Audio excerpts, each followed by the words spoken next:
Hi guys, welcome to the channel. तो आज हम स्टार्ट करेंगे विद आर्टिकल नंबर 17। मैंने आपको पहले बताया कि जो आर्टिकल नंबर 14 से लेके आर्टिकल नंबर 18 तक है, ये हमारे राइट टू इक्वलिटी के पार्ट हैं। ठीक है, तो जो आर्टिकल नंबर 17 है वो राइट टू इक्वलिटी का ही पार्ट है, तो ये आपको याद रखना है। आर्टिकल नंबर 17 जो है वो बात करता है अनटचेबिलिटी की। ठीक है, अनटचेबिलिटी आपको पता है कि बहुत ही ज़्यादा गलत प्रैक्टिस है। ठीक है, जो बिल्कुल भी नहीं होनी चाहिए हमारी सोसाइटी में। तो इसी को रिमूव करने के लिए ये हमारा एक फंडामेंटल राइट हमें दिया गया है कि कोई भी हमारे साथ अनटचेबिलिटी नहीं कर सकता। ठीक है, तो इस आर्टिकल में यही दिया गया है कि एबॉलिशन होनी चाहिए ऑफ अनटचेबिलिटी। ठीक, तो ये बहुत ज़्यादा इंपॉर्टेंट है गाइस। जितने भी पीसीएस के एग्ज़ाम्स हैं उसमें डायरेक्टली पूछ लिया जाता है कि अनटचेबिलिटी किस आर्टिकल में दिया जाता है। तो ये आपको याद रखना है कि अनटचेबिलिटी किसका पार्ट है, आर्टिकल नंबर 17। ये डायरेक्ट क्वेश्चन आता है और काफ़ी बार आ भी चुका है। ठीक है, तो इसमें आपको याद रखना है कि अनटचेबिलिटी जो है वो अनटचेबिलिटी सिर्फ फिज़िकली अनटचेबिलिटी की बात नहीं हो रही है यहाँ पे।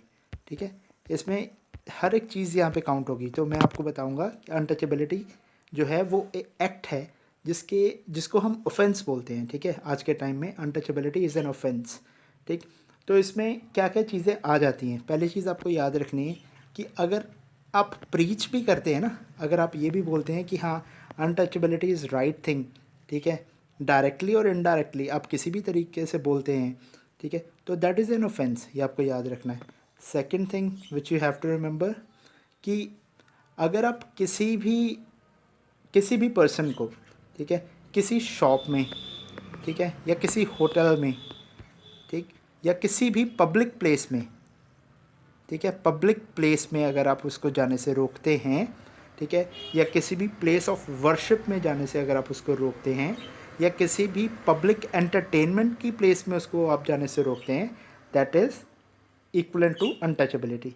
ठीक है, तो अगली चीज़ आपको याद रखनी है कि अगर आप किसी भी पर्सन को किसी हॉस्पिटल में, ठीक है, किसी हॉस्पिटल में या किसी एजुकेशनल इंस्टीट्यूशन में, ठीक है, किसी एजुकेशनल इंस्टीट्यूशन में अगर आप उसको एंटर होने से रोकते हैं, ठीक है, that is equivalent to untouchability guys.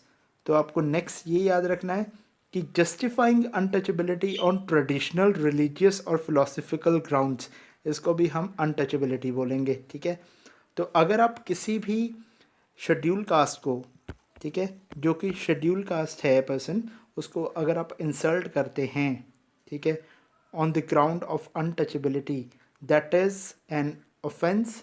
तो उसके लिए आपको सज़ा मिलेगी क्योंकि आप इस सोसाइटी में अनटचेबिलिटी फैला रहे हैं, जिससे कि हमारे सोसाइटी में इक्वलिटी नहीं आएगी। और ये आपको पता है कि equality is your fundamental right guys. ठीक है, ये आपका फंडामेंटल राइट है। ठीक है, तो ये आपको याद रखना है। And this is your article number 17। तो ये यहाँ पे कंप्लीट होता है। तो guys you have to like the video, share the video, and please subscribe the channel. It's really important for me, right?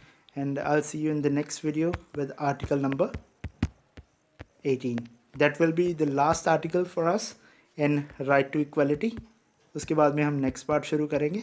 ठीक है, तो ये इसके लिए हम मिलते हैं नेक्स्ट वीडियो में। Okay guys, see you and take care, be happy.